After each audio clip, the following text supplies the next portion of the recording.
आज की कहानी को सब्सक्राइब करें और बेल आइकन को दबाना बिल्कुल भी ना भूलें।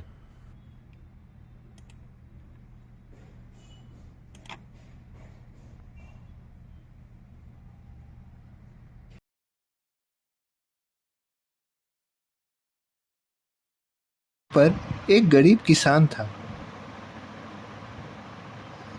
वहाँ पर एक साहूकार भी रहता था, जिसके कारण से उसे बहुत भुगतना पड़ता था। किसान परिश्रम करता जाता था और अच्छे फसल भी उगते थे, परंतु किसान और गरीब और वह साहूकार और अमीर बनता जा रहा था। एक दिन वह गरीब किसान साहूकार के पास आर्थिक सहायता लेने को जाता है, परंतु वह उसे कुछ नहीं देता है। साहूकार कहता है कि ये सब मेरे मित्र मल्लू ने दिया है। किसान उसकी बात को मानता है और कहता है मैं मल्लू को तलाशने जाऊंगा। वह उसके लिए खान पान की सामग्री लेकर जाता है। वह उसके घर की ओर जाता है, तभी एक ब्राह्मण के संपर्क में आता है और वह उसे अपने घर में शरण देता है। वह थोड़ी दूर जाता है, तब उसकी भेंट एक गरीब व्यक्ति से होती है। वह व्यक्ति किसान को किसी के खोजने के बारे में पूछता है। वह किसान कहता है, मैं मल्लू को ढूंढ रहा हूँ। वह गरीब व्यक्ति उसे कहता है, मैं ही मल्लू हूँ, बताओ क्या बात है। वह किसान अपनी गरीबी और अभाव के बारे में मल्लू को बताता है। वह तभी उसे एक शंख देता है और कहता है, इसको कहकर बजाने से अच्छा लाभ मिलेगा। किसान उस शंख को ले जाता है और बहुत प्रसन्न हो जाता है। कुछ देर के बाद वह साहूकार वहाँ आता है और उसके खुशकिस्मत होने पर बधाई देता है।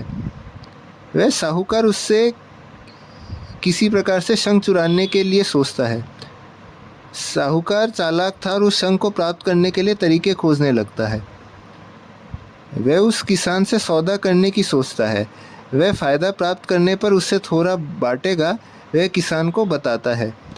किसान इस सौदे से मना करता है और कहता है कि ऐसा करने से मेरा कारोबार बिगड़ जाएगा।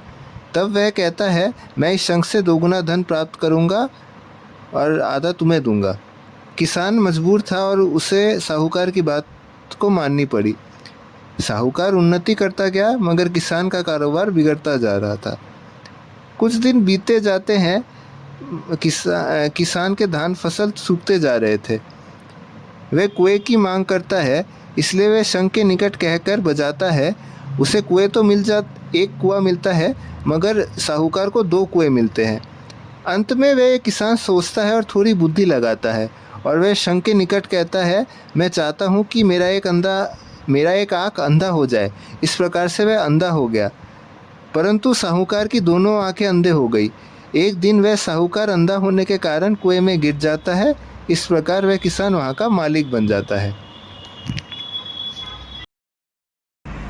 तो ये थी आज की कहानी। आज की कहानी पसंद आई हो तो कहानियों को कीजिए लाइक, कहानी को कीजिए शेयर और आज की कहानी चैनल को कीजिए सब्सक्राइब और बेल आइकन को दबाना बिल्कुल मत भूलिए।